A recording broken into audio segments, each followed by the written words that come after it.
গণতন্ত্র নস্যাতের প্রতিবাদে পেশাজীবী পরিষদ সবার আগে এগিয়ে এসেছে। এই জন্য এই সময় উপযোগী এই বিক্ষোভ সমাবেশ অনুষ্ঠানের জন্য আমি পেশাজীবী পরিষদের আহ্বায়ককে ধন্যবাদ জানাচ্ছি। আমরা দুটো দিকের কথা বলতে পারি। এক হলো পরাজিত শক্তি যারা আওয়ামী লীগ, তারা কখনো বসে থাকে না, বসে থাকতে পারে না, যাদের সাপের মধ্যে তার সবল দেওয়ার জন্য বসে আছে, তারা তাকিয়ে আছে কোন সুযোগ তারা কাজে লাগাবে। সেই সুযোগ তারা পেয়ে গেছে, কারণ সুযোগ তাদেরকে আমরা কাজে দিয়েছি। কারণ আমরা জানি যে আগামী ফেব্রুয়ারি মাসে এক নির্বাচন অনুষ্ঠিত হওয়ার কথা রয়েছে। সেই অনুষ্ঠানকে নস্যাৎ করার জন্য, বাধাগ্রস্ত করার জন্য একটা মহল ইতিমধ্যে নেমেছে রাস্তায়। তারা চায় না নির্বাচন হোক বা হলেও বিলম্বিত হোক। সেই বিলম্বিত নির্বাচনকে আর বিলম্বিত করার জন্যই একটা মহল তারা জায়গা বেছে নিয়েছে, খেলার মাঠ বেছে নিয়েছে গোপালগঞ্জকে। কারণ হচ্ছে গোপালগঞ্জ যাওয়ার কোনো প্রয়োজন ছিল না। আমরা জানি যে এই মুহূর্তে বাংলাদেশের সব জায়গায় সাধারণভাবে সমাবেশ হতেই পারে, কিন্তু গোপালগঞ্জে খেলতে যাওয়ার দরকার কি তা আমি জানি না। এই গোপালগঞ্জে খেলতে যাওয়ার মানে হচ্ছে এই একটা ইস্যু তৈরি করা, ইস্যু তৈরি করে বাংলাদেশের নির্বাচনকে ব্যাহত করা, নস্যাৎ করার পরিকল্পনা। এবং সেই সাথে আমাদের বলতে পারি যারা এই পরাজিত শক্তি তারা এবং যারা খেলতে নেমেছে তারা দুইটো একই মুদ্রার এপিঠ ওপিঠ।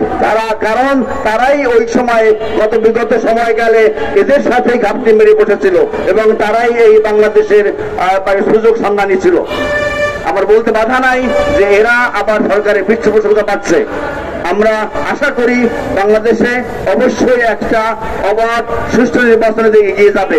কারণ বাংলাদেশের নিরাপত্তার জন্য সকল ঐক্য আগে প্রয়োজন। নিরাপত্তার জন্য ঐক্যের বিকল্প নাই। নিরাপত্তার জন্য সবচেয়ে বড় নিয়ামক শক্তি হলো একটা সুষ্ঠু অবাধ নির্বাচন। বাংলাদেশের নিরাপত্তা আমরা ব্যাহত হচ্ছে, স্বাধীনতা বিপন্ন হতে যাচ্ছে। বাংলাদেশের পতাকা আমরা রাখতে পারবো কিনা জানি না। বাংলাদেশের উপরে ষড়যন্ত্র সবসময় চলে আসছে, কিন্তু আমরা যদি ঐক্যবদ্ধ থাকি, আমরা যদি এই সমস্ত কূটচালে পা না দেই, তাদের যদি নস্যাতের ষড়যন্ত্রে আমরা লিপ্ত না হই, আমরা যদি সেটাকে মোকাবেলা করতে পারি, অবশ্যই এই ধরনের ষড়যন্ত্র থেকে আমরা মুক্ত হতে পারবো। বাংলাদেশের দেশে আগামী দিনে অবাধ সুষ্ঠু নির্বাচন হতে হবে। এর বাইরে বাংলাদেশ নিরাপত্তা থাকতে পারে না। আমরা বাংলাদেশটাকে ভালোবাসি। এই দেশ আমার, এই মাটি আমার। এই দেশের ষড়যন্ত্র সবসময় ছিল এবং ষড়যন্ত্র মোকাবেলার জন্য বেগম খালেদা দেশনেত্রী, তিনি আদর্শ নেত্রী হিসাবে তিনি আখ্যায়িত হয়েছেন। তিনি আজও বাংলাদেশের নেতৃত্ব দিচ্ছেন। তার সুযোগ্য সন্তান তারেক রহমান আমাদের নেতা নেতৃত্ব দিতে যাচ্ছেন। তো আমরা আশা করি এই তারেক রহমান সাহেবের যে পরিকল্পনা, বেগম খালেদা জিয়ার পরিকল্পনা, একটাই পরিকল্পনা, সেটা হলো বাংলাদেশে অবশ্যই জনগণকে ভোটের অধিকার প্রতিষ্ঠিত হতে হবে। জনগণ আমাদের ভোট দেবে, নিরপেক্ষ তত্ত্বাবধায়ক সরকারের অধীনে ভোট দিতে হবে এবং তার বিকল্প কোনো কিছু হলে বাংলাদেশ নিরাপত্তা বিঘ্নিত হবে। আমরা আশা করি এই বর্তমান সরকারের হৃদয় হবে এবং তারা সংস্কার কর্মসূচি গুরুত্ব দেওয়ার পরিবর্তে আগামী ফেব্রুয়ারি মাসে নির্বাচন অনুষ্ঠানের দিকে মন দিবেন।